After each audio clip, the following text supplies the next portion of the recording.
welcome to the CPG Guys podcast. Your hosts, Shri Rajagopalan and Peter V.S. Bond, explore how brands and retailers engage consumers in an increasingly digitally driven world. And now, here are the CPG Guys. Hello and welcome to the CPG Guys podcast. I'm PVSB, your co-host. When I'm not co-hosting this podcast, I serve as head of industry and client engagement at Flywheel, the e-commerce accelerator division of Omnicom. My co-host is, of course, the patriarch of the Raj family media empire, which includes his two daughters, Lara and Ria Raj, and his wife, Kavita, who hosts her own podcast, Lights, Camera, Conversation, and, of course, his three cats who have an Instagram following that is even bigger than the CPG Guys. Of course, I'm talking about the former chief customer officer at General Mills, my best friend, Shri. He's not joining me for this intro, but we have a really interesting episode today. I'll get to that in a second. If you've listened to us on Apple or Spotify, we strongly encourage you to go into those apps and give us a rating. The reason we ask that is because it makes our podcast more findable. It feeds the algorithm. And people in the industry like you who would find this interesting can find us more easily. And while you're there, give us a review. We want to hear feedback from you. Is what we're talking about what you want us to be talking about, or what else should be included in our conversation? I will also remind you that we have two sister podcasts, the FMCG Guys with Daniel Torres-Dwyer and his partners, Efren and Christina. They are focused on the European market and provide incredible conversations. They're now over 20,000 LinkedIn followers. And, of course, CPG Scoop with Jennifer and Risa. Big news, Risa Crandall has joined Smart Commerce. Along with Jennifer, who leads that company. The two of them just passed their 50th episode. Links to all the Raj family social media places and our sister podcasts, you can all find them through digital liner notes of this episode. There are hyperlinks. You don't have to write anything down. Just toggle over and click the hyperlinks. All right, so today's episode is very interesting. In mid-December, I had the great opportunity to fly down to Santiago, Chile, at the invitation of Walmart's Chilean division. If you go to Chile, you'll never see Walmart on a store, but you will see a brand name called Lider, L-I-D-E-R, and, of course, a very familiar Walmart Spark and the Walmart blue font. And the Walmart Connect Retail Media Division invited us down to have an opportunity to present to their Supplier conference. Unfortunately, through some travel mishaps, Shri was not able to join me, but I did make the trip, and I had the distinct honor of speaking to several hundred suppliers calling on Walmart Chile. After that, they invited me to join them on their podcast. So today's episode is actually with me as the guest. The host is Lucas Barros. He runs Walmart Connect Chile, including not only the retail media platform, but their customer data platform. In the U.S., you'd know it as either Luminate or Scintilla. In Chile, it's called Phronesis. So please enjoy this episode that I recorded in mid-December. It was a wonderful conversation, and have a great day. Thank you, Peter, to join us today and be our guest instead of being the host that normally you use to be in your podcast. Can you please introduce yourself to the audience and tell us a little bit about yourself before we start? Well, yes, the tables are turned on me today, yes. So I'm the target of the podcast. So sit back and get ready for hopefully a lot of fun. So my name is Peter V.S. Bond, and I am known as the co-host and co-founder of the CPG Guys podcast. It is a podcast that we created a little over 4 years ago, and it is focused on exploring how brands and retailers engage consumers in a digitally driven world. We've published 450 episodes, over 1.5 million downloads. Okay. We are top 50 every other week. It changes, but we're top 50 in Apple marketing podcasts. So we have a really great audience. We have about just short of 35,000 followers on LinkedIn. We're very honored that over 1,000 of them are at Walmart alone. So we built the podcast as an educational tool, and it's become quite the community. In addition to podcasting, I also lead client engagement for Flywheel, a division of Omnicom. It's an e-commerce accelerator company, and I focus on making sure that our clients are heard and that we can connect with them at all sorts of different venues, much like what you're doing here with Accelerate. So thank you for inviting me down to Santiago for this incredible event and offering me the opportunity to speak to your audience of suppliers and agencies. Really great honor. It was a bit of a flight from New York to Dallas to here. And the saddest part about the whole thing was that my podcast co-host, Shri, was supposed to be here too. And as he was approaching the gate to get on the plane, they closed the door and wasn't able to make it. So but I'm actually kind of glad he's not here, because honestly, sometimes when we're on the stage together, he hogs all the attention. So I get to say the final word on everything today.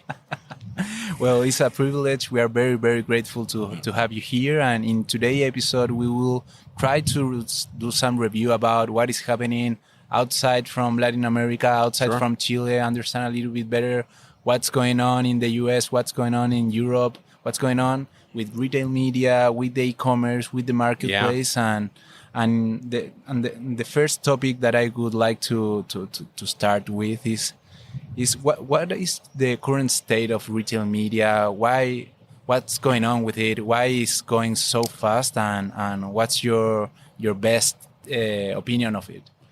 So retail media is a rapidly growing segment of the overall media industry, and why it's growing at such an enormous rate is driven by a number of different factors. Let's first look at the media industry in general. The influence of what we refer to as linear television, so traditional television that was on networks, that came through cable television or broadcast, has been waning in terms of its overall reach. So people are, the term that's used in the industry, cutting the cord. Yeah. They're leaving cable television, they're leaving satellite, and they are opting for consuming content through streaming mechanisms. So as that audience declines, to a large extent, advertisers are looking for places to still reach audiences as an effective mechanism for what we would call upper funnel awareness or discovery. Is it retail media for you a correct channel to build awareness? Like when you compare it with TV, when you compare it with the normal channels that we used to see or to consider to build brand awareness, what's going on between retail media? Is it like a competition, or we are going to build and growth together? I think it's going to build growth, and here's why. Retail media is ultimately presenting brand advertisers with a better mechanism than they've ever had to measure the effectiveness of advertising. Why? Because it's all predicated upon closed loop measurement. So the idea is, what is closed loop? It means as you expose consumers to advertising elements throughout the path to purchase, you have the mechanism to actually measure on the back end whether that yielded a conversion, a purchase. And in doing so, you can, at scale, start to isolate different tactics in retail media to understand the relative contribution that each of those made to the conversion. Now, if I were to say, does retail media help with awareness and discovery? And I was talking 5 years ago when the lion's share of retail media was owned and operated product listings, brand stores on a retailer's website, I would have said no. Conversion, yeah. No, because people, when they go to that site, they're already mid-funnel. They're typing in a key search term. They already know what they're looking for. It was not an effective mechanism. Your goal is to start to want to reach these consumers in places where they're not currently looking for a specific product. Changed? What Right. changed? What changed now? What changed is the ability to connect different publishing capabilities with that closed loop system. Through partnerships in the ad tech stack, you're now able to engage with DSP or demand side platforms to offer programmatic advertising. So when people are out surfing the web and doing things, they are able to be targeted and then exposed to specific advertising. You're now talking about streaming television. All of these services now have the ability to deliver hyper-personalized. So when you send out a television advertisement on cable TV or broadcast, everybody gets the same message. I can now discreetly determine which among the 40 different messages I have for 40 different advertisers can go to each and every consumer. In a more relevant and contextual... That's really what it's about, because the idea is that I can now... the way I like to describe this is, I usually look at the carbonated soft drink category, right? If I'm Coca-Cola and I'm trying to market Diet Coke, does it make more sense and is it more efficient for me to target a television show based upon consumers that are female and 18 to 24? Or is it more appropriate for me to target them based upon their longitudinal shopping behavior and whether they even buy carbonated soft drinks to begin with? How much better it is to do it, the segmentation through the purchase versus the demographics or anything? It's substantially. We're talking probably 2x more effective. Yes. Why? Because I'm not wasting my advertising on people that it's never going to be relevant to. So in terms of growing the whole industry, advertising industry, and growing the business, it at the same time, like... Yeah, what it's going to do is driving the growth that we are... It is. Talking about, or it is because it does two things. You can either say, well, I have a finite advertising budget, and what is this going to allow me to do? It's going to allow me to invest and get greater reach for the same dollars. Or I can, if I want to grow my business even further, now that I have much more accurate numbers and I'm much better at investing, it makes it a lot easier for a brand advertiser to go to their leadership and say, we're getting this level of return from these tactics.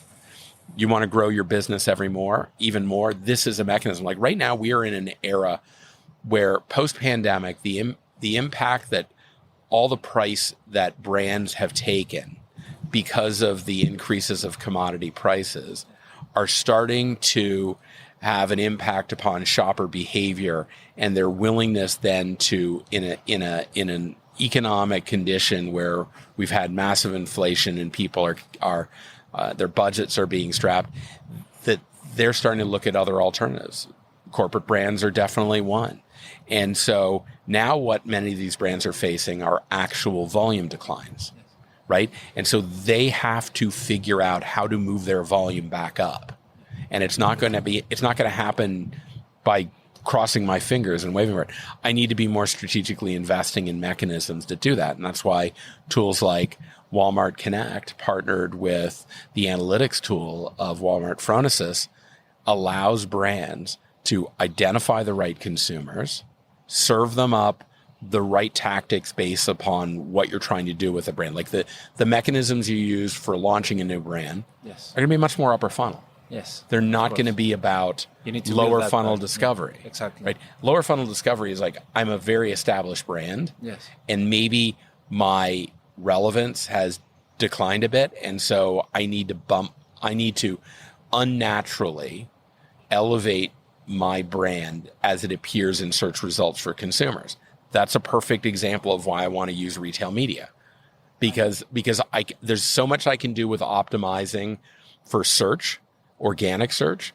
At some point I have to decide, is it worth it for me to invest in retail media to keep my brands in the mind, right front center of consumers, so that when they're on searching, boom, it appears in one of the top 4 spots or somewhere in strategic positions on the results page, and people drive conversion. And it's very important to do that. And it's getting more and more and more competitive. Of course, the marketplaces are growing, as you show us in your presentation. How you will spark, how you will be the one that it will be part of the first page if you don't have retail media, like how you build growth. And so retail media is growing. How important are partnership for this growth? How is that happening in the US, and what's your point of view of that? Partnership is on many different levels. Let's first start at the retail media network itself. There must be a partnership between the people who are selling the advertising and the merchants who are making business decisions. If those two entities aren't aligned on the value that retail media brings to driving the business, then the brand is going to get conflicting messages. The merchant is talking about in-store tactics. The retail media network is talking about different in-store tactics and off-site tactics. And the question becomes, where's the money going to get invested, right? And if you're not giving the same message to the brands, you're not going to get the desired outcome. So the first level of collaboration has to be between the merchants and the retail media network team itself. So the main thing here is that you are a retailer, now you are a media. So what's the point to advertise a product that is not in the store?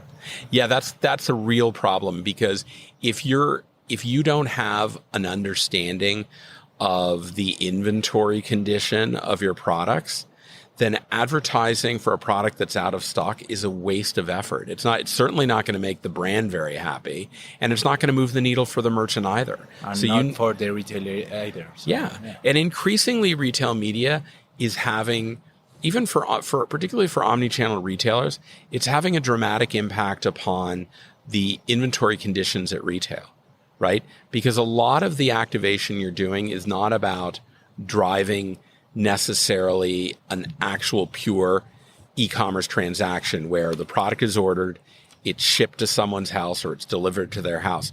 A lot of time they're going to the store to pick up the product that they ordered. Then they're walking into the store and they're making additional purchases. Retail media is about influencing everything that they're doing, wherever they choose to shop, however they choose to shop. And so it's very important that when you build your retail media plan, that the inventory capacity of all the mechanisms by which you fulfill that product are sufficiently available, because the last thing you want to do is get someone to buy something and then or even get to the point where they want to click the buy button and you've been advertising it and suddenly they're out of stock.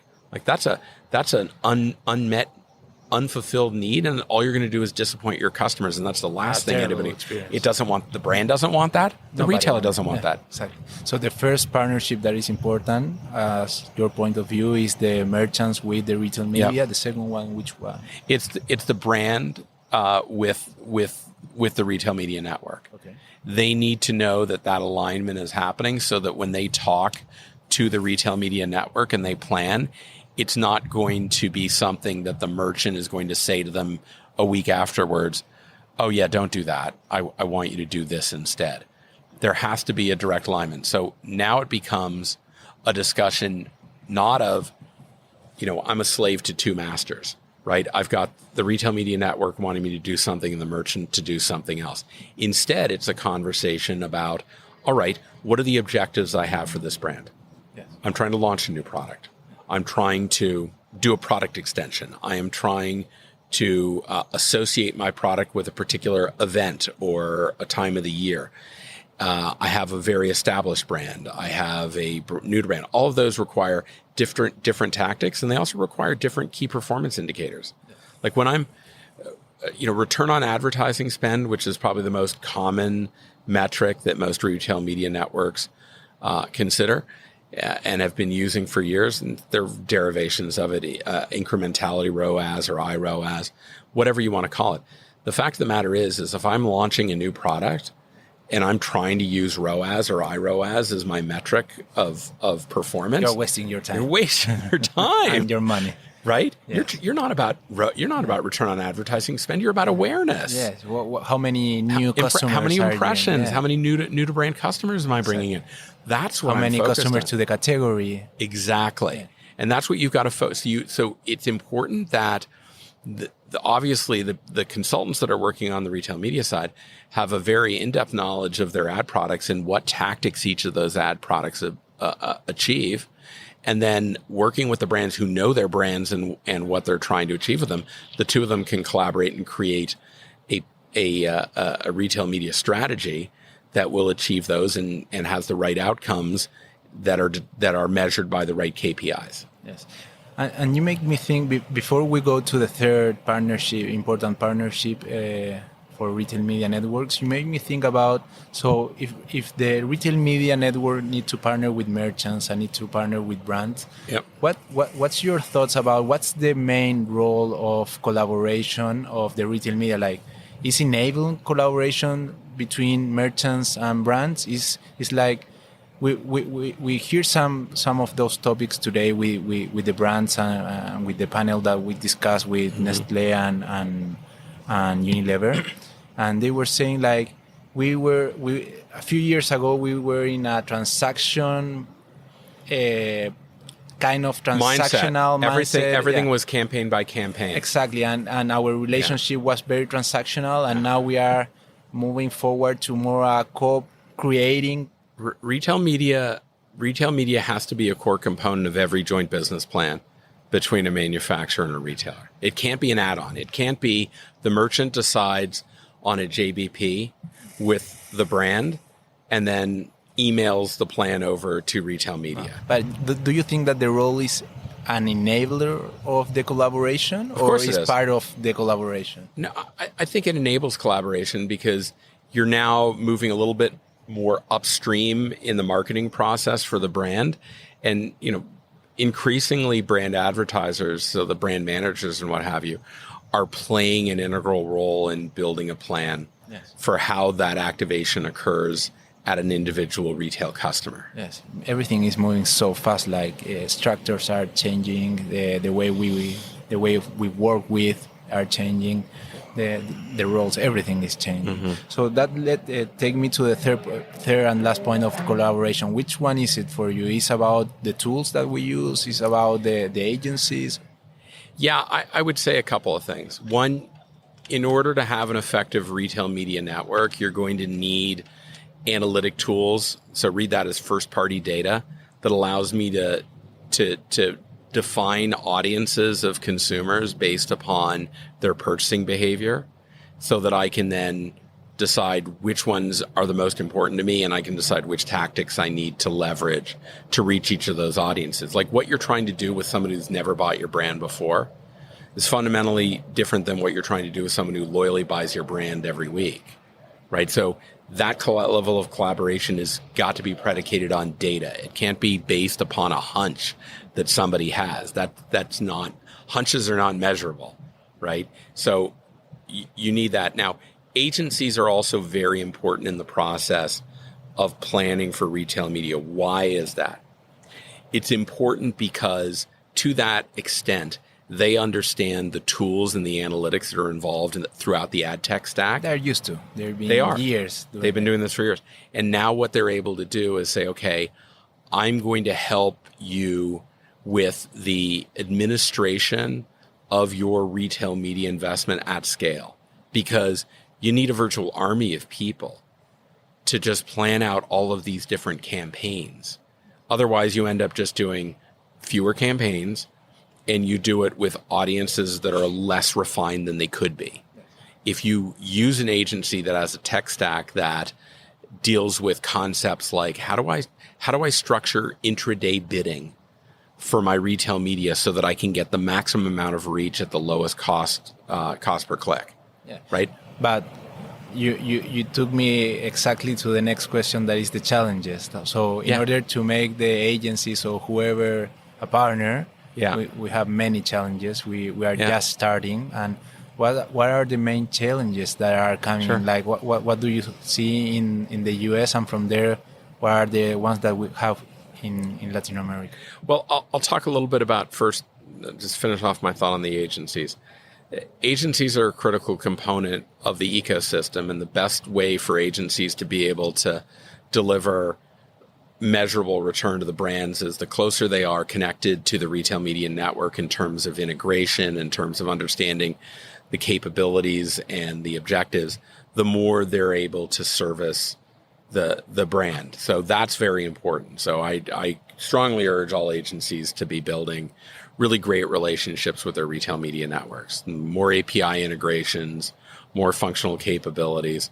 And also, a lot of them are going to be leaned on by the brands to contribute to the measurement process, right? Because at the end of the day, if this is going to work and deliver against the promise of a closed-loop measurement system, you have to have that performance metric, right?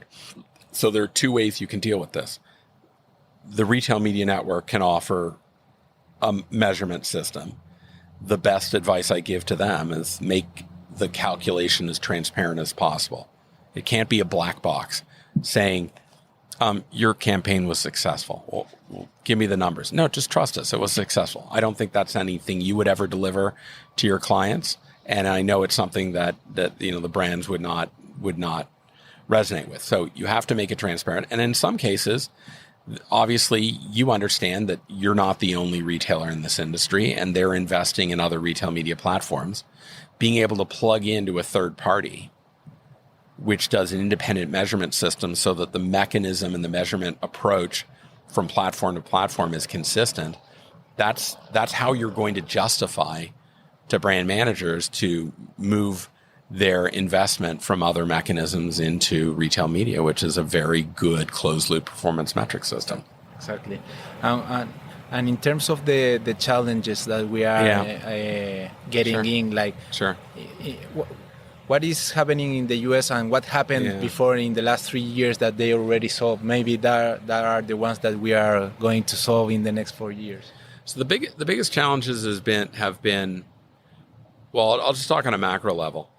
There are now somewhere by all metrics, 200 retail media networks in the United States. That is an enormous undertaking for a brand to try and manage. And they don't. Because in all honesty, and if you look at some recent data by eMarketer, it said that in the US, 72% of all retail media spending is going on Amazon. 7% is going to Walmart. So if I do my math, 70, right? So 13%. So basically, 13% or so. It's, wait a minute, 72 plus 7 is 79. So 11% is going to the other 198 networks, right? How difficult is that for a brand? It's impossible. And so what ends up happening is that the investment against retail media networks for the other 188 is primarily being executed by the shopper marketing team that's assigned to that retailer. But it's not the first time that this happens in marketing. I mean, like we live it with social media, we live it with search engines, and how it will develop, how we will move forward with this, like well, the first I'll just say there will be consolidation in retail media networks. Not necessarily a retailer physically buying another retailer. There is some of that happening, but it's going to be more about super regional retailers in the U.S. combining and offering a single point of access. Like I had a retailer that came to me that was predominantly in the New York City area. And they said to me, I can't invest in my retail media network the way that, a Kroger does, right? They can amortize the cost across the volume from many, many more stores.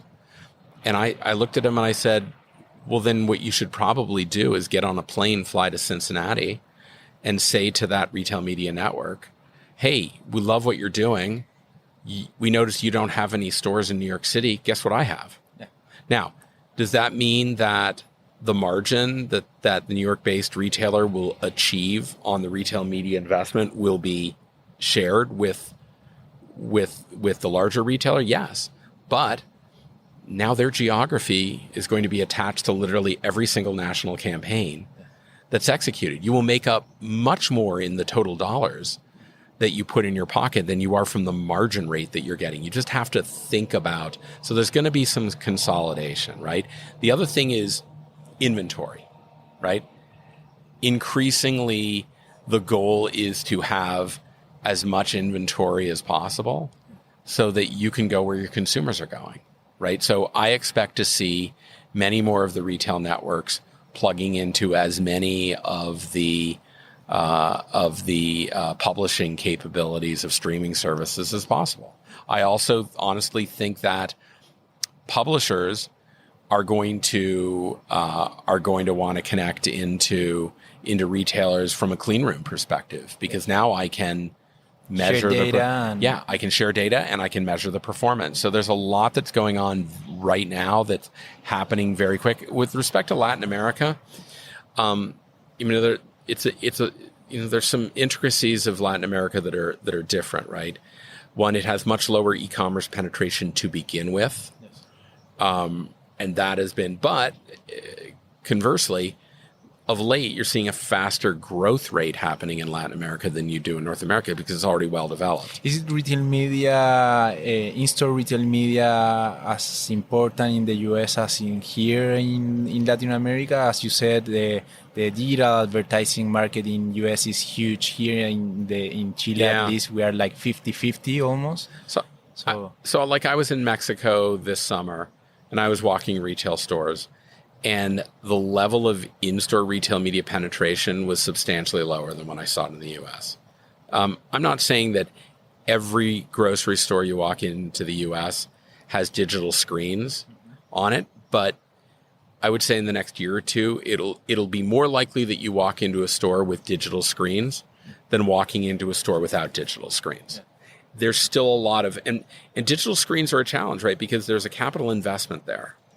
And retailers generally are not built to bear the cost of that capital. So they're more to some degree relying on third parties. Partnerships, right, that come in to do that. And so you've got to find the partners that are willing to make the capital investment to deploy those capabilities so that then they can partner with the retailer to monetize that and get good returns out of it. And last but not least, what are the trends that are you seeing? Yeah, so for me, there are a bunch of trends that have my attention. The impact of social commerce is certainly front and center. Is it going to go big? I think it's huge. I think if you're not invested in commerce on TikTok and platforms like that, you're missing the boat. I mean, the stat that I quoted in the presentation today is already TikTok in a very short period of time is able to convert 40% of its users to conduct commerce on their platform. That's huge. I mean, that's just enormous. And you think about the power of these influencers, for all the effort we put into hiring big celebrities to do all this stuff. You know, some little kid on a skateboard from Sheboygan, Wisconsin, or wherever, they have more impact in many cases on driving sales of consumer products than George Clooney or anyone else that we know. Yes, creator economy. Creator economy is enormous. Yes. It is, and it's here to stay. And it engages us. The challenge is also understanding who your audience is and contextually what kind of communication do you want to give to them, knowing what's their device of choice. You know, we used to, when the advent of flat screen TVs, like I walked into a store the other day and I remember buying a 42-inch TV, I don't know, 10 years ago. It was about $3,000. Like a 32-inch, you know, it's like under $100 these days. You know, the most advanced giant TV is less than what I paid for that TV 3 years ago. So, and that's great. And that's great for some of the streaming at home. But conversely, where are most of my consumers going to be exposed to media? It's not on that TV. It's going to be on their mobile device. Yes, exactly. Now I've got this tiny little device. Maybe in the glasses. Exactly. Sometimes. But I have to prepare for understanding how my consumer consumes content, and I have to make sure that the way I'm investing in advertising aligns to their content mechanisms. Yeah, I love the sentence how consumers consume content, because what is going to happen with the assistants that they are growing so fast? Maybe the whole media industry will change and move to that, because we are not going in a few years more. We are not going to have these this screen also. No, I don't. That's my point. Is like I don't know where we're going to be in 5 years. No, it's going so fast. When they plug the chip into my head, and it just goes across my eyeballs. Exactly. Right, but the point is if you're a good marketer, you can't be afraid of any of this. You have to lean in and embrace it and test and learn. And that's one of the reasons retail media is so powerful, because it allows you the environment to create small test and learns that don't cost a lot to do, but can give you so much information and inform the direction you want. That's not something you could do before. Yeah. Peter, we ran out of time, and it was so interesting that the time flies when we talk together like last night. So Lucas, you're going to come back and you're going to come on the CPG Guys podcast. I think it's only fair, right? We will try. We will. Yeah, and I think we're going to have to bring Pamela along because she wants to talk phronesis. Yes, I know. And if we don't bring her, she's going to get FOMO. And I've got everybody's watching. I've got my phronesis T-shirt, and everyone was shocked. Like, where did you get that? And I'm like, I had it made. Yes, it was great. Always be on brand, right? We were very, very lucky to have you. You are not just a great host, Peter. Today you show us that you are a great guest. Thank you.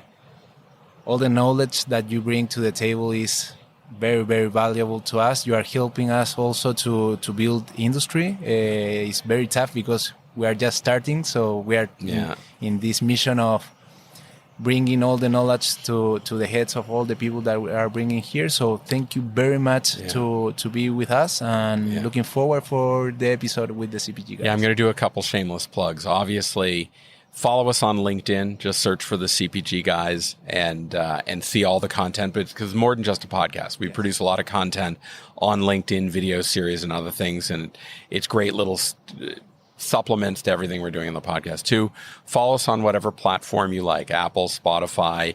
If you have a home device like a Google Home or an Alexa device, you can just ask them to play the CPG Guys, and they're pretty good about doing that. And if you do follow us on the podcast and you like it, I would just encourage you to go and give us a star rating and leave us a review, because it's how we, 1, know whether you like it, and 2, learn, are there other things we want to talk about? And while you're there, they should certainly be following your podcast as well. Yeah, so all of those are very important. But the best thing I'll say is, if you're not into podcasting, give it a try, because it's a mechanism that allows you to passively consume knowledge. And I've shifted my behavior from when I'm on a long drive, I'm not listening to music anymore.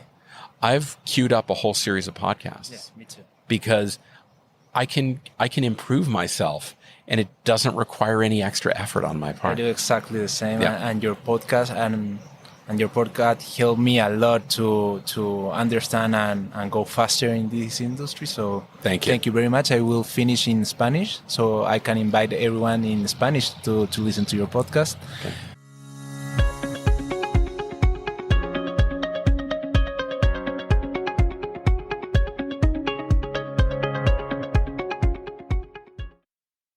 The content in this podcast episode is provided for general informational purposes only. By listening to our episode, you understand that no information contained in this episode should be construed as advice from CPG Guys LLC or the individual author, hosts, or guests, nor is it intended to be a substitute for research on any subject matter.